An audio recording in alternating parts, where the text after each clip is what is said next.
Good afternoon, Your Honors. Nery Colmenares, Counsel for Petitioners Bayan Muna et al. Versus Marcos et al. Your Honors, please.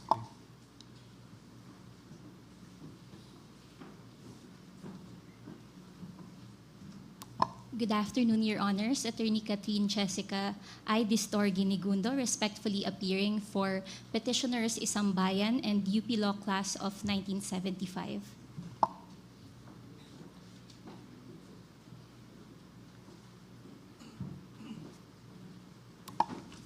Good afternoon, Your Honors. Attorney Joseph Peter Calleja, respectfully appearing for Seniors Association, Inc., Kidney Foundation of the Philippines, and the San Beda Alabang Human Rights Group.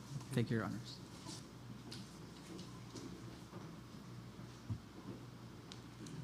Good afternoon, Your Honors. Attorney Christopher Lau, respectfully appearing as counsel for petitioners in GR number 276233.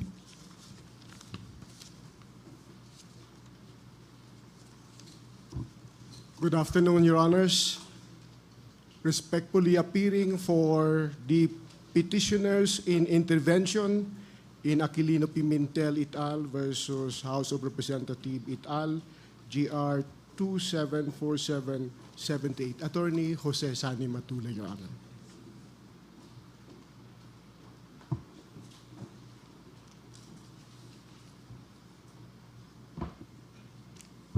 Good afternoon, Your Honors, our distinguished amici, and everyone in the session hall. Respectfully re-entering the appearance of the Office of the Solicitor General in all the consolidated cases for all the public respondents except Philhealth. I'm Solicitor General Menardo Guevara, and with me this afternoon are Assistant Solicitor General George Ortha II, ASG Maria Victoria Sardilio, State Solicitor Rowena Mucha, and a host of other officials and solicitors from the OSG. Also with us this afternoon are DOF Secretary Ralph Recto and DOH Secretary Ted Herbosa, and officials from the Department of Finance, Department of Health, and the Department of Budget and Management. We are ready for the interpellation, Your Honor. Appearance for Philhealth.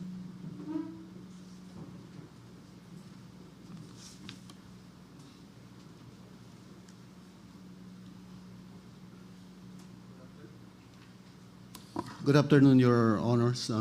Solomon Armusura, Melissa Acorda, Susette Lopez, Yvette Perez, Joan Cristel, Emmanuel Descaliar, all from the Office of the Government Corporate Counsel, respectfully appearing for Respondent Philhealth, Your Honor.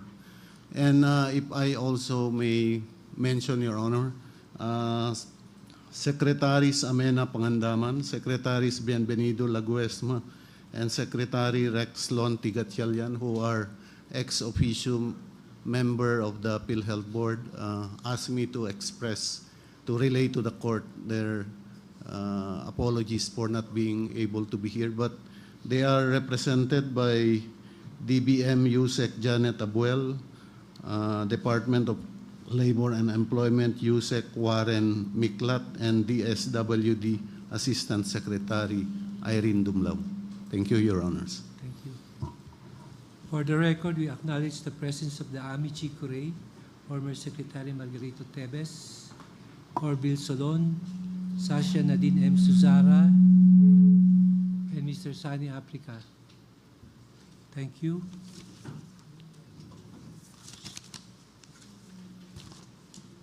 Justice Alfredo Benjamin Caguiwa will commence his interpellation. Thank you, Chief.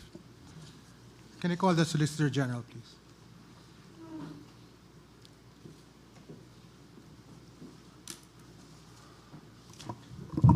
Good afternoon, Your Honor. Good afternoon. At the outset, I wish to state that all of my questions seek to clarify a number of issues for my benefit, relating to aspects that affect this issue from the perspective of the executive, the budget, the allocation process, the relationship between agencies like Philhealth and the DOF National Treasury, And in this way, our approach to this issue can be more informed and more robust, so to speak.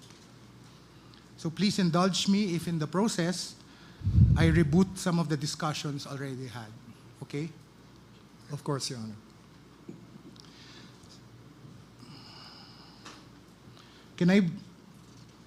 So that we are all on the same page, can we begin with Section 37 of the UHCA that is being flashed on the screen?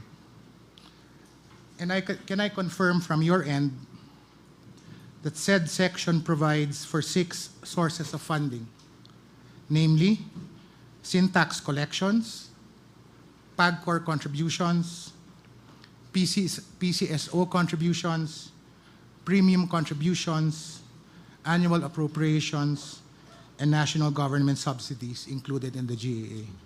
Agreed? Agreed, Your Honor. So let me focus now on the syntaxes as a funding source. There are 4 relevant laws that we are talking about. I will flash them again on the screen.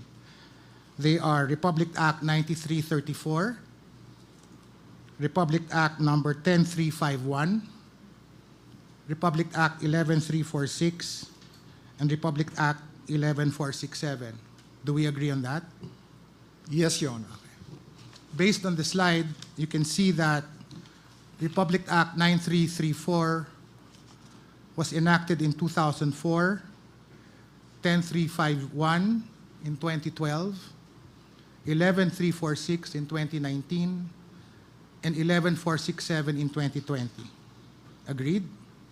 Agreed, Your Honor. Allow me to show you now the different provisions of those different laws and portions that I have highlighted. So let's begin with RA 9334. Under RA 9334, the syntaxes collected are expressly stated to be, and I quote, for the purpose of meeting and sustaining the goal of universal coverage of the National Health Insurance Program, or the NHIP. Agree? Yes, Your Honor. Under RA number 10351, the syntaxes collected, again, I quote, shall be allocated for the universal health care under the National Health Insurance Program. Yes? Yes, Your Honor. Now, under RA 11346, as amended by RA 11467, the syntaxes collected shall be, and I quote, allocated and used exclusively by Philhealth for the implementation of the Universal Health Care Act, as shown here in Section 288A, Paragraph A, and Paragraph B, as well as Paragraph C and Paragraph D.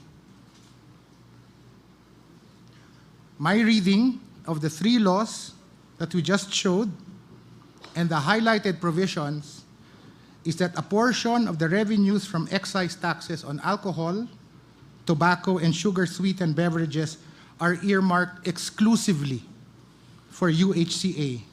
Can we agree on that reading? Just to be qualified, Your Honor.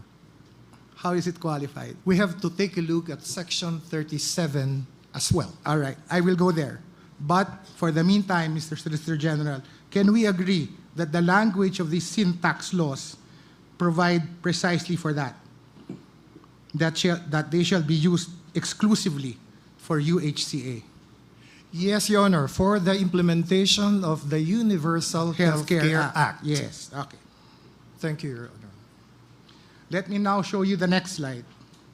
This is the 2023 Syntax Annual Report. I believe that's prepared by the DOH. And for 2024, on the next slide, the Syntax Report.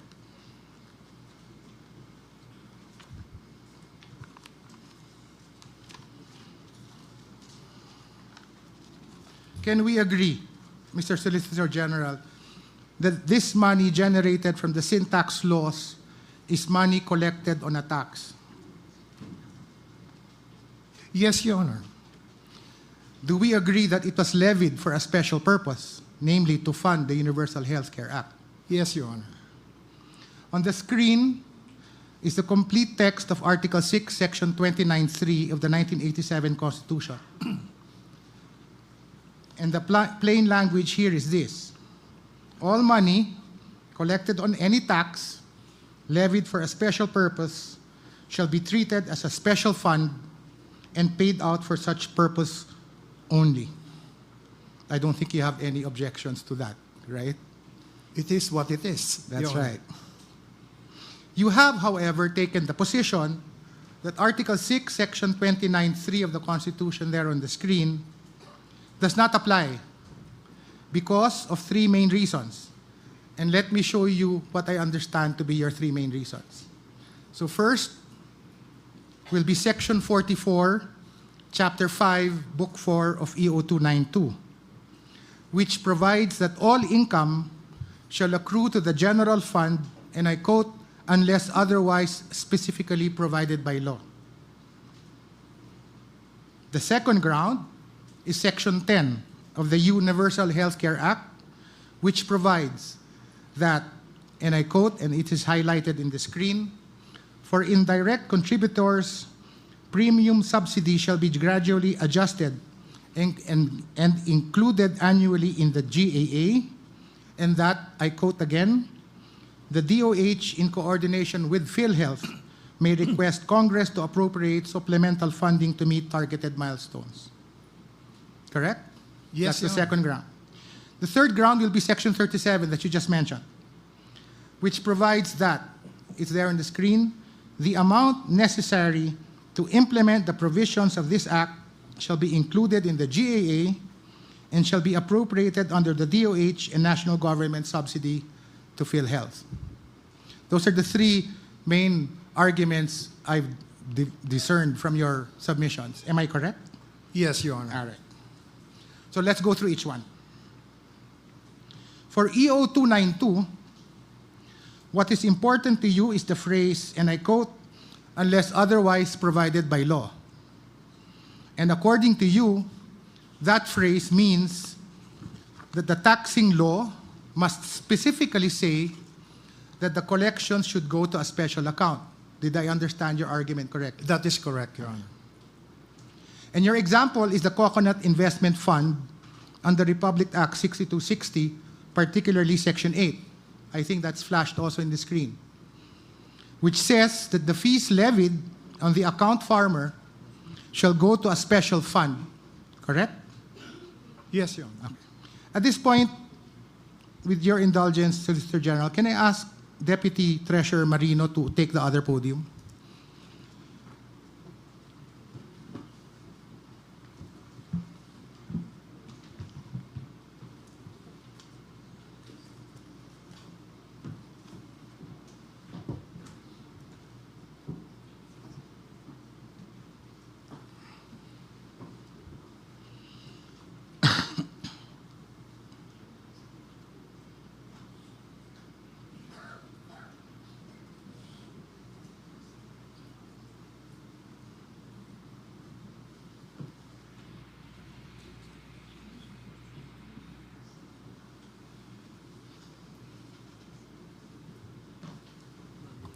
Your Honor, Good afternoon. good afternoon. You want to button your robe? Sorry. You have to lose weight, I think. Before anything else, can we clarify again what your position is? You are the Deputy Treasurer of the Bureau of Treasury Yes, Your Honor. and the representative of the DOF to the Philhealth Board, A secondary alternate. Yes, Your Honor. a secondary alternate. Yes, Your Honor. As Deputy Treasurer of the BTR, you just heard what the Solicitor General explained. You agree with that position, correct? Yes, Your Honor. And by virtue of Section 8, Republic Act 6260, how did the BTR or the Bureau of Treasury book the COCO levy funds? Your Honor, okay. We did not book the COCO levy funds prior to 2012. So these COCO levy funds were not part of the books of the Treasury. Understood. After 2012, how did you book them? Okay. So first, Your Honor, when we when PCGG remitted the funds to the Treasury upon their successful conversion of the San Miguel shares, it was initially booked as a trust liability. And then upon the finality of the Supreme Court decision and the issuance of the EO back in 2015, 179 and 180, if I remember correctly, That's correct. it was booked as a special account in the general fund. So it's a special account in the general fund. Yes, because of those issuances, Your Honor. Is it your position that a special account in the general fund, I'll refer to them as SAG-Fs, okay? Is it your position that the SAG-F will be created only if the law specifically says that the collection should go to a special account? Yes, Your Honor. That's following Section 8, 6260. Something like that, language to that effect. Yes, Your Honor. All right. Do you confirm that there are at least 60 SAG-F accounts in the books of the Bureau of Treasury? At least 60, yes, Your Honor, as reflected in the table B15 of the BESF submitted by along with the other budget documents. All right. But Your Honor, if with your kind indulgence, the Treasury can submit a list that we are monitoring. There's more than what is reflected there. Fantastic. So if you can submit that list, that will be great. Yes, but Your Honor, with one caveat, all of the balances there are subject to ongoing reconciliation. Understood. With your indulgence. Thank you. I'm showing now in the slides 10 SAG-Fs. First, for the fertilizer and pesticide program. Second, for the Mines and Geosciences Bureau. Third, the refund of input VAT. Fourth, are those from the BOQ, National Civil Aviation Security Committee, and HLURB. Another for the Seatbelt Use Fund. Then, for the Games and Amusement Board. Another one for the National Building Permit Collections and Remittances. And finally, for the Insurance Commission. In all of these SAG-Fs, they refer to laws that do not have language directing the creation of a special account. Can you confirm that? I cannot confirm. I need to take a look at the I can laws. assure you. Okay. I read those laws. They do not have that language. So going back to the phrase in EO 292, which says, and I quote, unless otherwise specifically provided by law, isn't it more rational to interpret this phrase taking into consideration the entirety and purpose of the law in treating the funds as a special fund, instead of looking for language that specifically directs the creation of a special fund? And I ask this question in light of the 10 SAG-Fs I just identified, which do not have that language. Would you agree with me that that is a more rational way of understanding the phrase unless otherwise provided by law?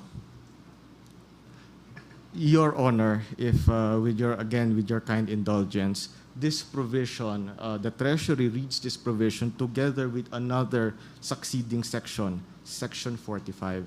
That If, says what? With your permission, Sure. may I read? Section 45, EO of the same EO, same book 6, Chapter 5, special fiduciary and trust funds. Receipts shall be recorded as income of special fiduciary or trust funds or funds other than the general fund only when authorized by law. But those are trust funds. We're Other- referring to SAG-Fs. The income of special fiduciary or trust funds, Your Honor. So the income goes to a separate account? There will be a ledger for them, Your Honor, and if it is authorized by law. Okay. So essentially what you're saying is that additional section you just mentioned now fortifies your argument that there must be a specific language in the law, Yes, Your Honor. even if you have 10 SAG-F accounts that do not have that language. Your Honor, again, we only operate. We only establish the SAG-F ledgers whenever there is a provision in the law. Again, we beg your kind indulgence, but I do not have the specific provisions of the law in order to give you a more concrete answer, Your Honor. That's okay. My apologies. That's okay.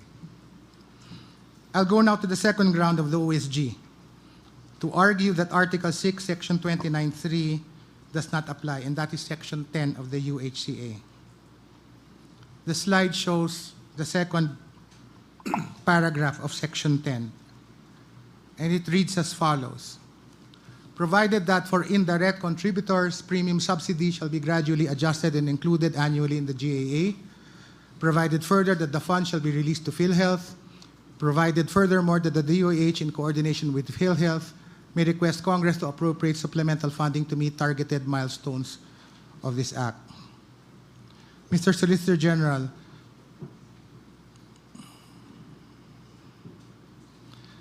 you refer to the first proviso as meaning that the sin tax collections should go to the general fund and should be appropriated only through the GAA. Do I understand your argument correctly? Yes, Your Honor. In other words, from this first proviso, you conclude that Congress is given the discretion to determine the amounts to be appropriated for Philhealth, correct? Yes, Your Honor. I believe that that belongs to the discretionary power of Congress. This is also your position when you rely on the last paragraph of Section 37, which says, it's there on the screen, the amount necessary to implement the provisions of this act shall be included in the GAA and shall be appropriated under the DOH and national government subsidy to Philhealth. That, again, is basis for your position, correct? Yes, Your Honor, because of three key words. Necessary, shall be included in the GAA, and shall be appropriated by Congress. So, to summarize, based on EO 292, Section 10 and 37 of the UHCA, it is your position that since an appropriation under the GAA is necessary, there is no special fund to speak of, correct?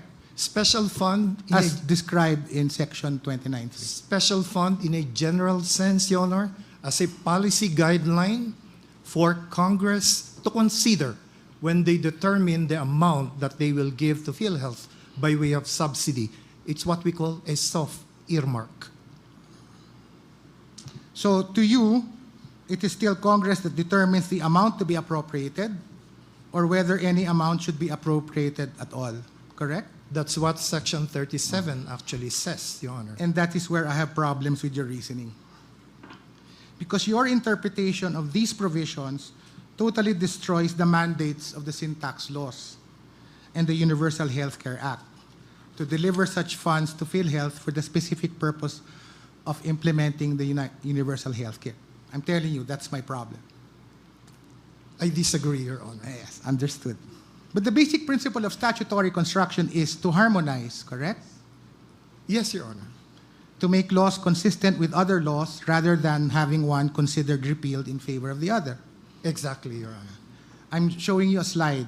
That is a quotation from the case of Philippine International Trading Corporation versus Commission on Audit. I underscore that portion. Thus, if diverse statutes relate to the same thing, they ought to be taken into consideration in construing any one of them, as it is an established rule of law that all acts in pari materia are to be taken together as if they were one law. Yes, Your Honor, in pari materia. So on the basis of this principle, I'm sharing my thoughts with you. I see sections 10 and 37, which you rely on, as provisions merely to trigger or regulate the release of the sin tax collections directly to Philhealth. That's my take. I go to you, Mr. Marino. Let's go through the flow of money. After the taxes are levied, the BIR and the BOC remit the money to the National Treasury, correct? That is correct. And the National Treasury then puts it in the general fund, not even a SAG-F. That is correct. According to the 2023 Syntax Annual Report, it's there. 178.34 billion was earmarked for Philhealth. Correct?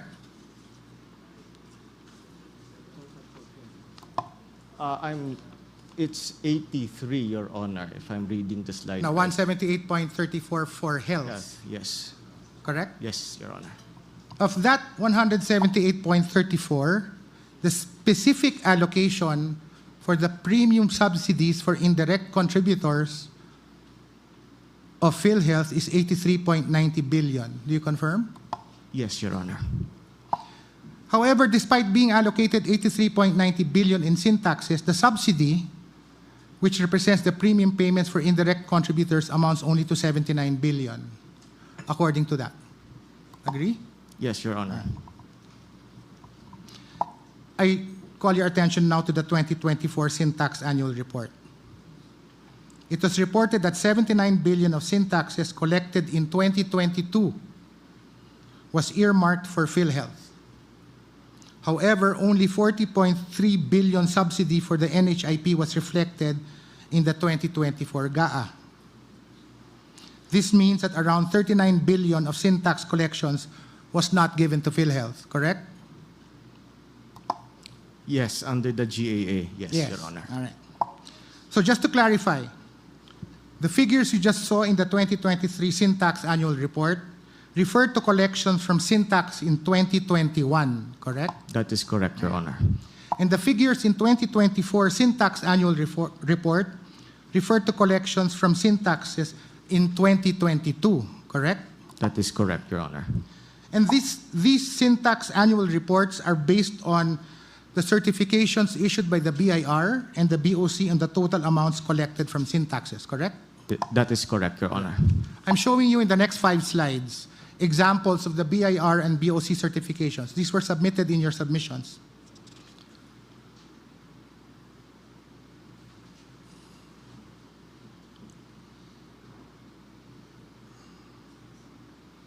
These are the raw data from the BIR or the BOC, as the case may be, certifying their sin tax collections for a fiscal year, correct?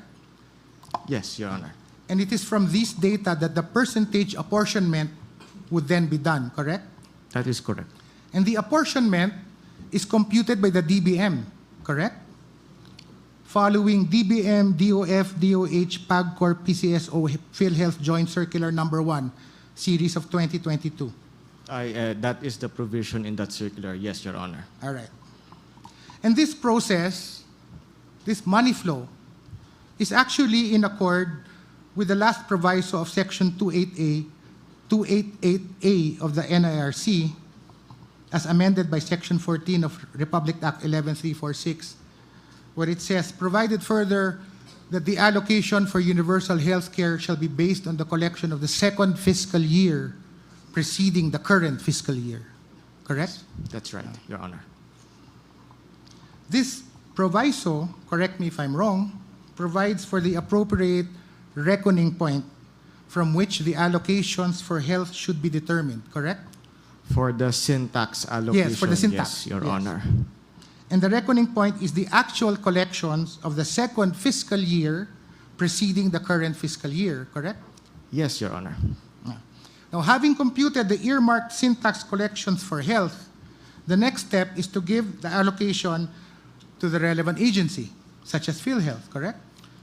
It would have to be appropriated by Congress in the annual GAA, Your Honor. The reason I went through this flow of money, again, I'm sharing with you my thoughts, is the way I see it, is that the sin tax collections are still exclusively earmarked for the specific purpose of funding the UHCA, only that its release is done through the GAA, precisely because the process must be undertaken to determine the actual amount collected and the proper percentage allocation. And that brings me to my conclusion. that the provisions relied upon by the Solicitor General do not really give Congress any discretion to determine the amounts to be appropriated for Philhealth.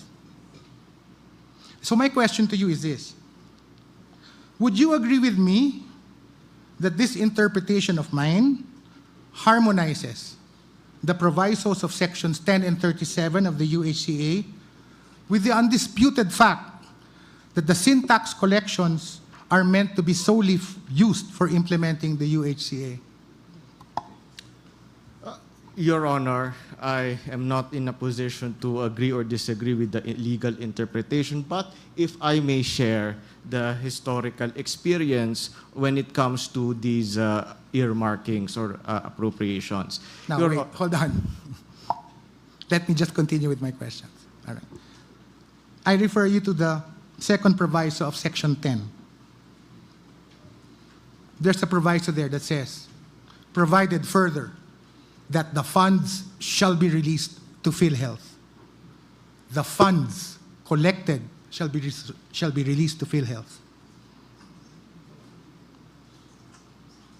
In other words, if the sin tax laws already determine the source and use of funds to implement the Universal Health Care Act, even if the funds pass through the GAA, their character as earmarked for a special purpose remains intact.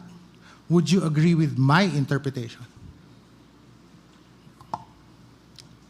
As a declaration of policy and priority, Your Honor, yes, if we interpret earmarks in such a manner. All right, thank you. And doesn't my interpretation, again, I'm sure I'm very candid, I'm sharing my thoughts. Would you agree that my interpretation as to the allocation of the funds through the GAA, this aligns more with the constitutional requirement under Article 6, Section 29(3), that money collected on any tax levied for a special purpose shall be treated as a special fund and paid out only for such purpose? Don't you agree that my interpretation aligns more with that provision of the Constitution instead of undermining it? Your Honor, again, my view is influenced by that provision in the EO 292 regarding the Which is secondary meaning. to a constitutional edict, correct? We understand, Your Honor. Okay. Given all that we've discussed so far, can I go back to Article 6, Section 29(3)? We're talking plain language here. Can we all agree, Mr. Solicitor General, Mr. Marino, that the plain language of this provision is that if money is raised from levy of taxes for a specific purpose, then it shall be treated as a special fund? That is a directive of the Constitution. Can we agree at least on the plain meaning of that provision? I guess we can, Your Honor. Okay. Okay, before I leave this topic, Mr. Marino, are you familiar with Treasury Circular number 4-2024? Defining a SAG-F. 2004, Your Honor. 2024, defining a SAG-F. I am. Yes, Your Honor. Yes. I'm flashing to you section 3.9. It defines a SAG-F. This is a Treasury Circular, okay? It defines a SAG-F as a fund whereby proceeds of specific revenue measures and grants earmarked by law for specific priority projects are recorded. This is the same definition as in the Unified Accounts Code Structure Manual. Are you familiar with that definition? Yes, it is also the definition of the DBM in their glossary of terms, Your Honor. And therefore, reading from that, if a specific revenue measure is earmarked, the word is earmarked, for a specific project, I refer to the Universal Health Care Act, it should be recorded as a SAG-F by definition. correct? Again, By Your- definition. Again, Your Honor, this circular has to be reconciled with the section 45 of the admin code, Your Honor. Understood. But by definition of your definition, I'm correct, am I not? It should be recorded as a SAG-F. Your Honor, if I may, again, without section 45, then yes, I may agree. But we have to reckon with the provision of the admin code as well, All right. Your Honor. I will digress. SAG-F is a special account in the general fund, correct? That is correct, Your Honor. And in the last oral arguments, you admitted that special funds derived from sin taxes are commingled with all other funds of the government in the general fund. Yes, Your Honor. It's not even in a SAG-F, correct? It is not in a SAG-F, Your Honor. And therefore, in that scenario, the funds derived from sin taxes can be used for purposes other than that specified in the law because they are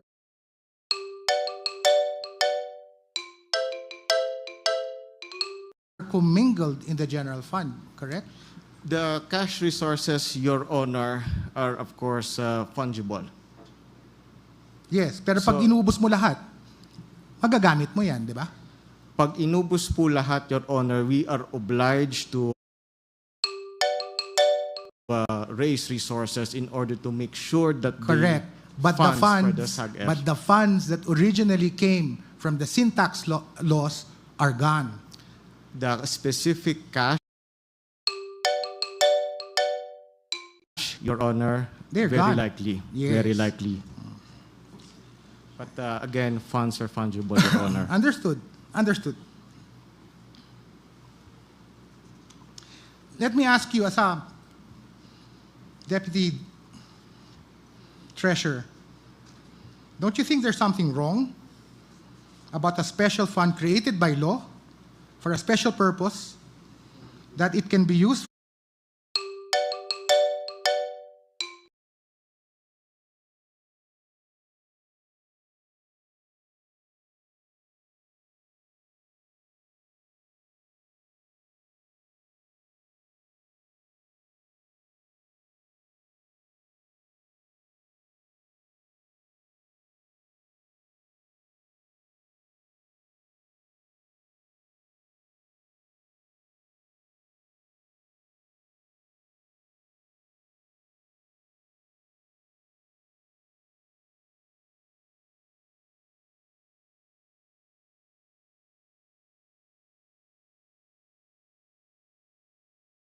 for purposes other than what it's used for, what it's supposed to be used for? Your Honor, if we are to talk about the earmarking or SAG-Fs in general, then our interpretation is that these are accounting entries. These are accounting obligations. That And- refer to actual monies that entered your pocket. Yes, but the relevant comparison, if I may, Your Honor, the analogy that I will use is that of a bank account. So when we deposit our funds in a bank account, definitely there is cash going into that bank account. But we do not expect the bank to keep the cash in a vault or under the ground. We expect them to deploy the resources, but when we require any withdrawal, then we will be expecting the return or the balance that they have All right. indicated. Understood. So that is our interpretation. But aside from the Honor. general fund, you have other funds, right? Trust funds. Yes, Your Honor. They're not commingled. For the trust fund, they are carved out, Your Honor. Completely. Yes, They cannot be touched, they cannot be touched, Your Honor. correct? Yes. So why can't we treat funds derived from taxes for a special purpose in the same manner? You call it a SAG-F, but it's still commingled. Why can't we treat it that way? Because, Your Honor, by its name, it is a special account within the general fund. Presidential Decree 1234, consolidated all of these special accounts outside the Treasury and then consolidated them as special accounts to be held by Treasury. So the very law that introduced the concept of a SAG-F All right. already I'm not implied questioning the history. I'm familiar with PD 1234. that. Yes, Your Honor. My question is, in your opinion, would you agree that in order to preserve the special funds that are declared by law to be used only for a specific purpose, wouldn't it be better to set them aside from the general fund? Or even if you were to call them as a special account in the general fund, that we put guardrails so that they will not be used for a purpose other than what they were levied for?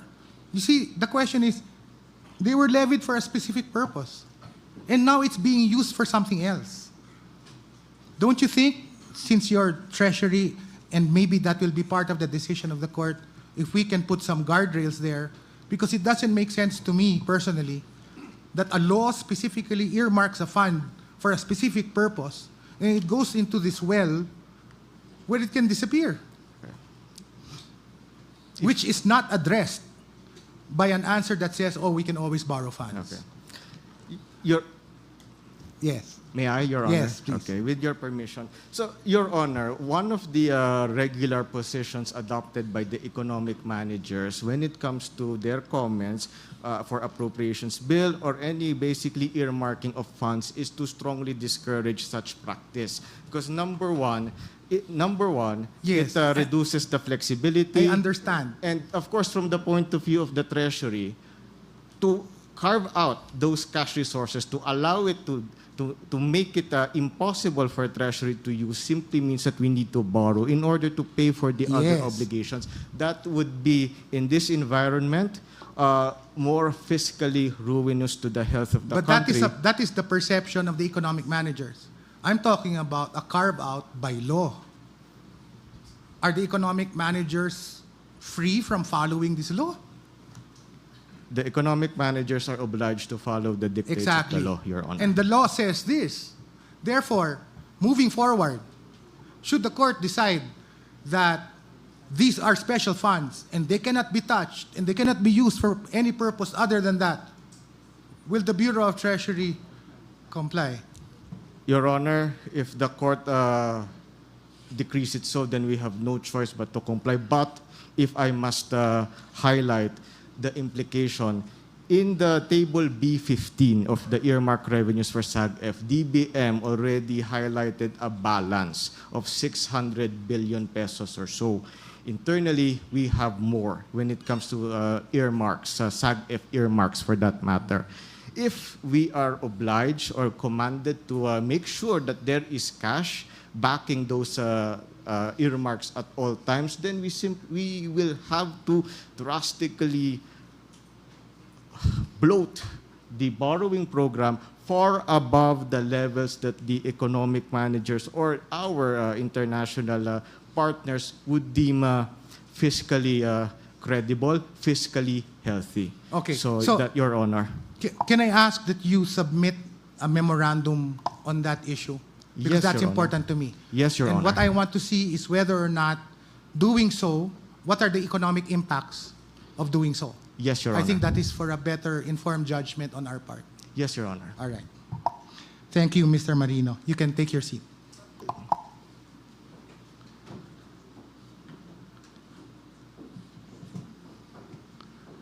I'd like now to talk about Section 11, the most important section that has been discussed all throughout.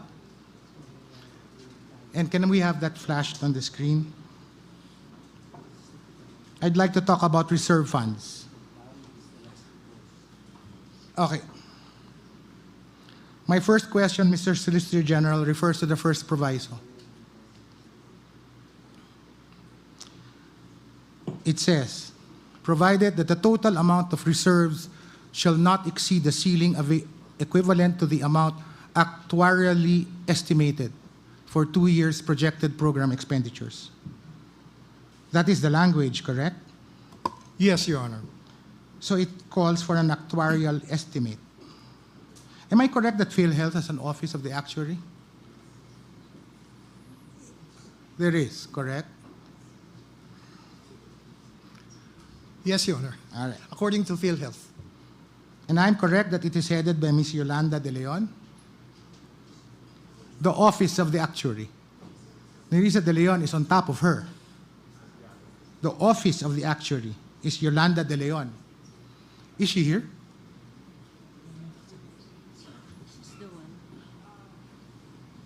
No, she's not. Yeah, can you come over? Yes, pero hindi siya yung head. Siya yung head ng actuary. Last time she was not. No, she's Nerissa San Jose.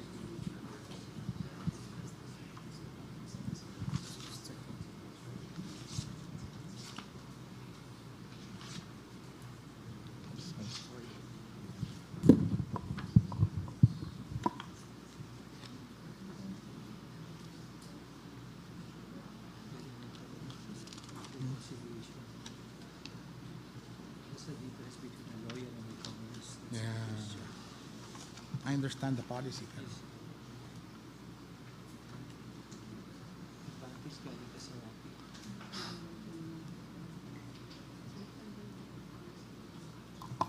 Good afternoon, Your Honors. Afternoon. Good afternoon. You are? Can you state your name? Yes, Your Honors. I am Nerissa Santiago. I am the Acting Senior Vice President of the Actuarial Services and Risk Management Sector, for which the Office of the Actuary is under, Your Honors. It's under you. Yes, Your Honors.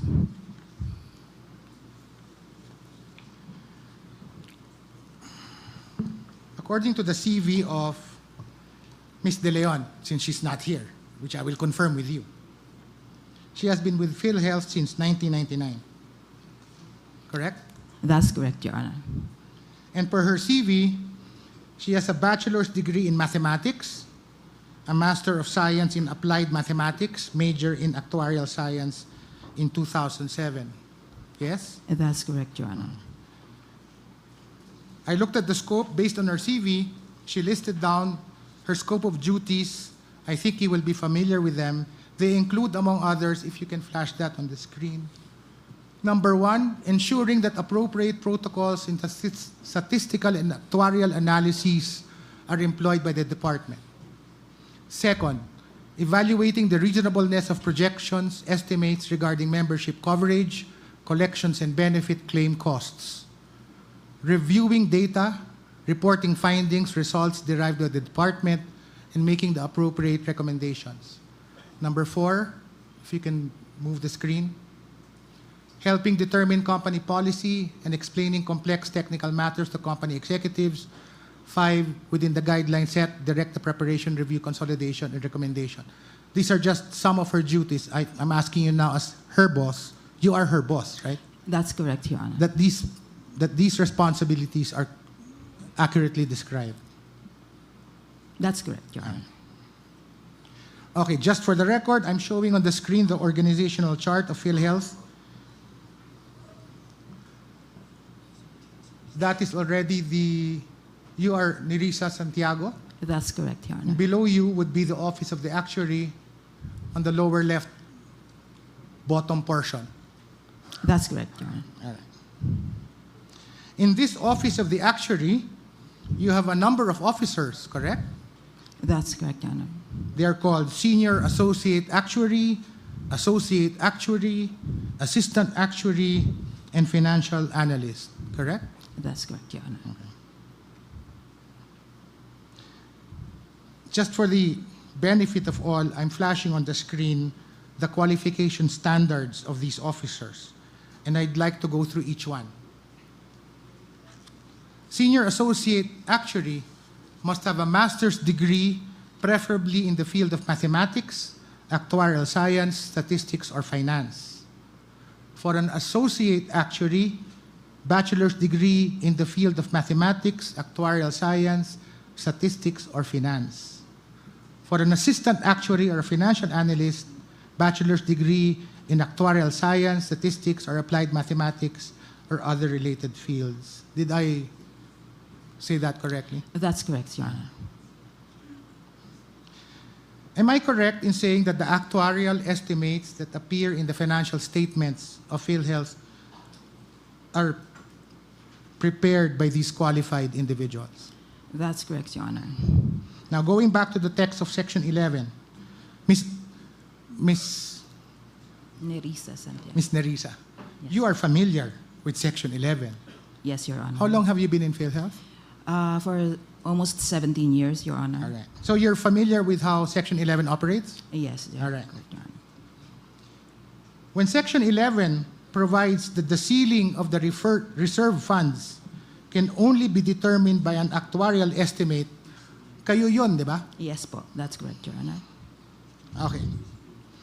Let me refer you to page 54 to 55 of the 2023 audited financial statements of Philhealth with the heading Reserve Funds.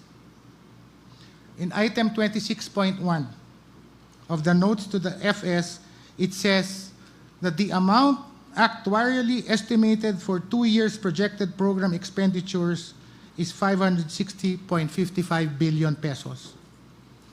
Correct? That's correct, Your Honor. In broad terms, in broad strokes, Nerissa, Yes, Your Honor. can you tell us how you came out with this estimate? The estimate for the 560 billion is our estimate for the expenditures that will be spent, since this is as of December 31, 2023, that would be the expenditures for 2024 and 2025. So that will include the estimation for the benefit expense payouts and the operating expenditures. Did you also consider the number of people who become qualified? What are the factors that you looked into? Okay. For the benefit expense estimation, we rely on the benefit plan of the corporation for which this is being submitted to DPM as part of the requirement for the next 3 years. No? So the benefit plan will include the different benefit enhancements that will be done for the next 3 years. Okay. So the benefit plan will include, if the benefit enhancement, for example, one of the benefit enhancements that was included in that estimate is the primary care benefit. For the primary care benefit, there is a target of the corporation for which the corporation will be able to cover in terms of primary care services the number of the population, the percentage of the population that will be covered. So. And this is the Exactly. process you follow every year? Yes, that's correct, Mr. Chair. Your Honors.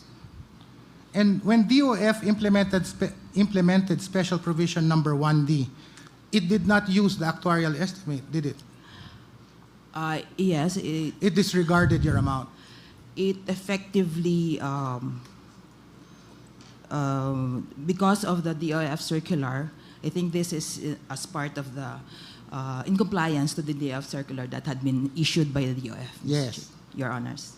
I'm showing to you DOF's table of PhilHealth's 2-year actual expenditures in Philippine billions, which is page 8 of Annex A to the compliance of the OSG. Have you seen this table? Yes, Your Honor. Do you confirm that this table represents DOF's computation of the ceiling mentioned in Section 11? Since the DOF is the one who issued the circular, then the calculation made by the DOF, I would presume, would be Can I in ask the accordance Solicitor with General, can we agree that this is the DOF's computation of 2 years projected program expenditures? No, Your Honor. This is not? No. What is The this? computation by the Department of Finance was based on disbursements for the past 3 years. I invite your Not attention the to the, actuarial. sorry, I invite your attention to the last paragraph. This also serves as a reasonable 2-year forward expenditure estimate because it represents the absorptive capacity of PhilHealth as an institution. The 2-year expenditure levels from 2018 to 2023 were relatively stable, almost unaffected by the COVID-19. This is the figures by which you arrived at 183.1 billion, correct? Yes, Your Honor.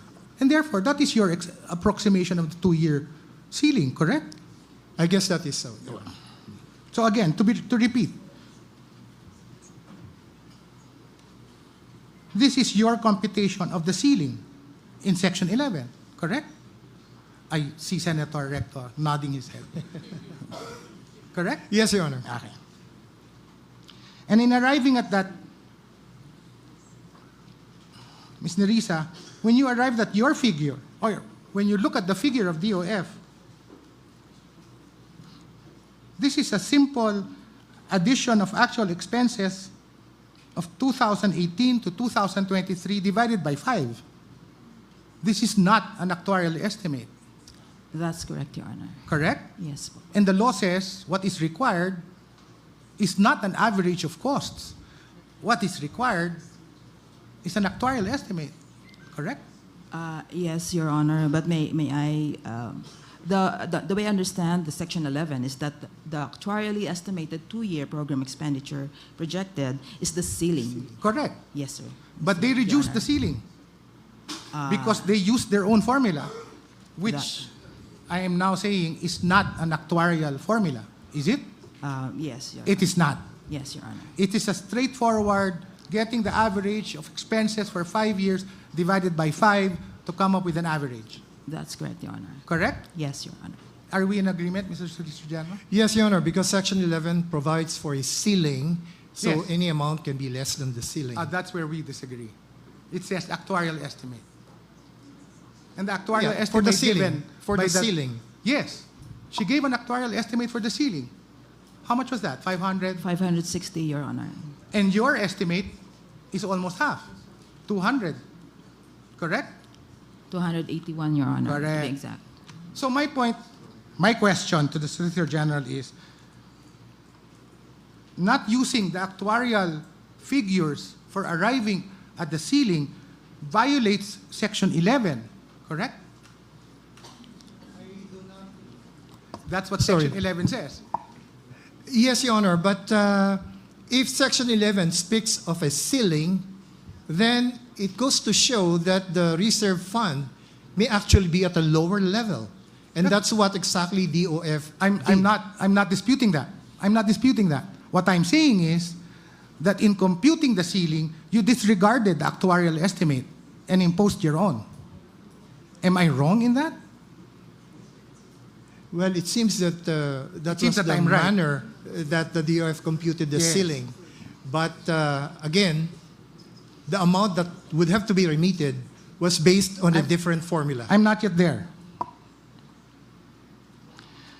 If, Ms. Nerissa, if Philhealth's total reserve funds as of 2023 is only 464 billion, then it has not reached the ceiling of 560.55 billion, correct?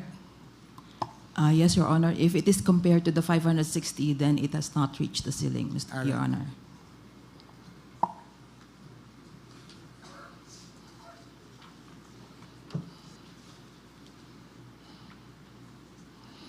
I again invite your attention to the highlighted portion of Section 11,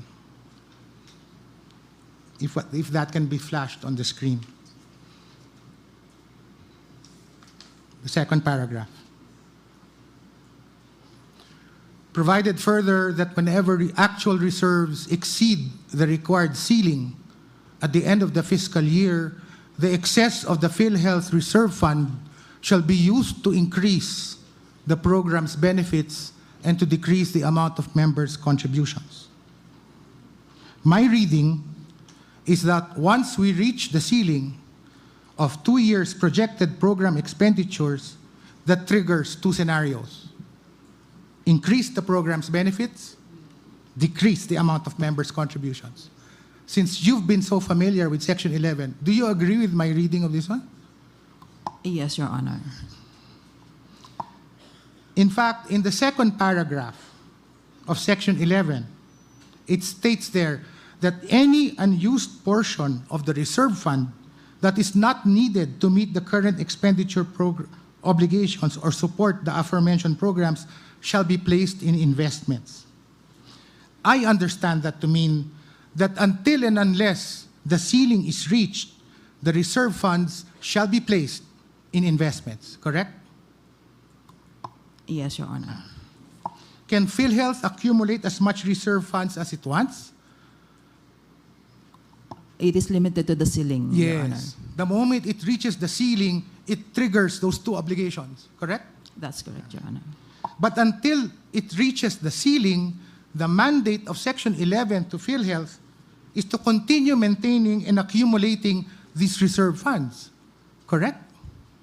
That's as stated in the Section 11, Your Honor. And the reason, the way I divine the reason, is for Philhealth to gradually accumulate enough reserve funds to reach the actuarially estimated ceiling, correct? That's correct, Your Honor. So when the reserve funds exceed the ceiling, again, to repeat, to belabor the point, Section 11 mandates that the excess shall be used to increase benefits and increase the amount of contributions, decrease the amount of contributions, correct? That's the way I understand it, Yes. Your Honor. So if PhilHealth's reserve funds remain below the ceiling, its obligation under Section 11 does not kick in. Under Section 11, yes, Your Yes. Honor. Section 11 also mandates, as you admitted earlier, that you would invest the reserve funds that are not needed to meet the current expenditures, correct? Yes, as stated in the Section 11, Your Honor. Okay. Can we go to the financial statement of PhilHealth's total reserve funds as of December 31, 2023? I see 464 billion as the reserve fund in 2023. Can you confirm that? Yes, Your Honor. On page 54 of PhilHealth's 2023 financial statements, can you flash the next slide? It is stated there that the ceiling or the amount actuarially estimated for 2 years projected program expenditures is 560.55. Correct? Yes, Your Honor. So since PhilHealth has not reached the ceiling at this time, legally, and if we follow the language of Section 11, no portion of its reserve funds can be used to increase benefits and decrease the amount of contributions, correct? That's correct, Your Honor, as stated in the Section 11. And since it cannot use, it has to invest. Yes, Your That's Honor. the mandate. Yes, Your Honor. And that's exactly what PhilHealth has been doing, correct? Yes, Your Honor.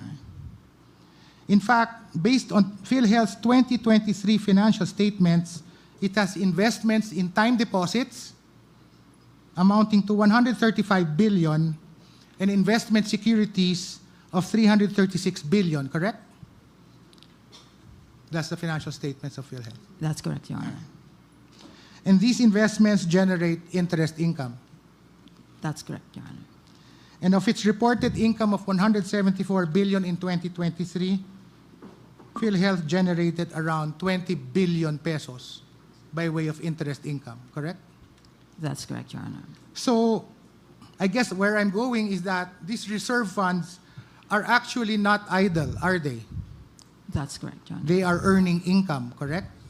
Yes, Your Honor.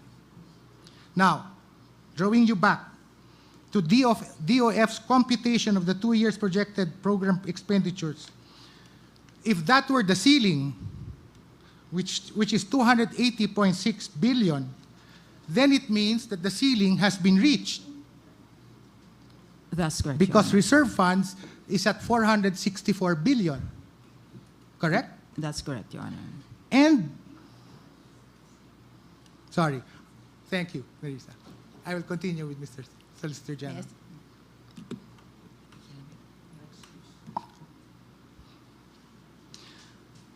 So this difference, Mr. Solicitor General, between the reserve funds and the DOF computation of 2 years is 183.1 billion. Yes, Your Honor. And that's what you call a fund balance, correct? Fund balance. Yes. The 89.9 billion that was taken from this. Yes, from the 183 billion. Okay. Your Honor. Now let's go to PhilHealth's financial statement for calendar years 2020 to 2023. Before any adjustment by the DOF, all of the money not needed for the current year's expenditures were actually placed by PhilHealth in the reserve fund. Correct?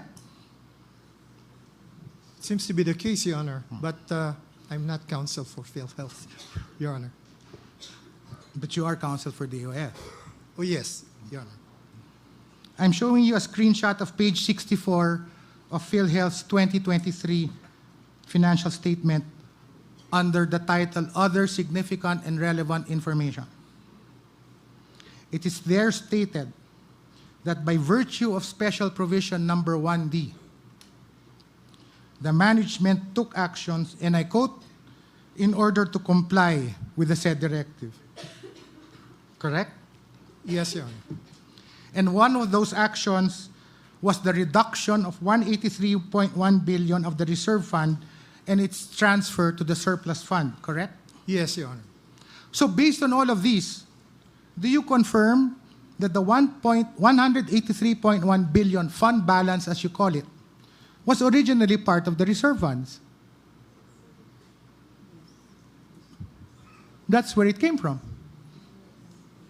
May I confer Please. for a second?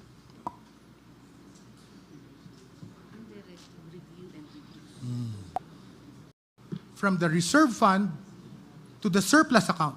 Your Honor, there was a process before that because the initial step that has to be taken is to reduce the amount of the reserve fund to a reasonable level, taking into account the disbursements for the past several years. So what you did was you had your own computation of what the reserve fund should be, and based on that amount, you took the difference and said that that difference should not be in the reserve fund and therefore should be transferred to the surplus account. Yes, that is the remainder which is referred to in Section 1D. My ultimate question, Mr. Solicitor General, is simply that the 1.83.1 actually did originate from the reserve fund, correct? Originally, yes, until Section 1D Exactly. of the special my point. provisions. Yes, exactly. Can I go back to Section 11? Again, the same proviso. Whenever actual reserves exceed the required ceiling at the end of the fiscal year, the excess of the Philhealth Reserve Fund shall be used to increase the program's benefits and to decrease the amount of members' contributions. Do you agree with me that the language "shall be used" is mandatory? Yes, Your Honor. In other words, using the figures of DOF, the excess of the reserve fund amounting to 183.1 billion should, by Section 11, should be used to increase benefits and to decrease the amount of members' contributions. That's the language of Section 11. Can we agree on that? Your Honor, I have to qualify my answer. The implementation of the UHCA is for a period of 10 years. There is no statement in Section 11 that that mandate has to be done immediately the following fiscal year. But it could be done within the remaining period for the implementation Understood. of the UHCA. But every time you take money away from the reserve fund, the reserve fund is not able to reach the ceiling. So the movement towards reaching the ceiling to trigger these benefits and the reduction of contributions will get retarded. There are many policy considerations. I'm talking about law. Yes, Your Honor, that is very true. That's where I'm going, Mr. Solicitor General. The way I see it, there is a specific design in Section 11 in that there will never be any unused portion of the reserve fund that can be taken. If the 2 years ceiling is not reached, the reserve fund shall be deposited. If the ceiling is breached, then the excess is mandated to be distributed. That's the design of Section 11. Pretty good design, if you were to ask me. Can we agree on my interpretation? Yes, Your Honor. Subject to, policy considerations by the Board of Directors of Philhealth. Do the policy considerations involve violating the mandate of Section 11? No, Your Honor, because Section 11 speaks of a ceiling. Yes, and the therefore, moment you reach that ceiling, there is a mandate, shall be used. Your Honor, there is no command for Shall the be used. PhilHealth to reach the ceiling projected actuarially. There is no such But command. that's the design. That's why we're doing it in 10 years, to allow them to accumulate enough funds. And the moment you take those funds away, you retard the 10-year period. And now in 2025, there's not even an amount given. There are That's where policy I'm coming from. considerations, Your Honor. I'm sorry, but I understand what the law is providing, but I also have to take into account policy considerations, management prerogatives, what amount to include in the benefit package, when to give it, and so forth and so on. Right. Those are management prerogatives, Your Honor. The way I see it, and again, I'm sharing to you my understanding of the law, is there is an impetus to reach the ceiling as soon as possible. Why? To trigger the benefits, to trigger the lowering of contributions. I say that because I also contribute. Your Honor, I am also a contributor. I know. But what I'm trying to say here is PhilHealth can do such thing, increase the benefit packages, even if the ceiling is not yet reached. Okay. We will agree to disagree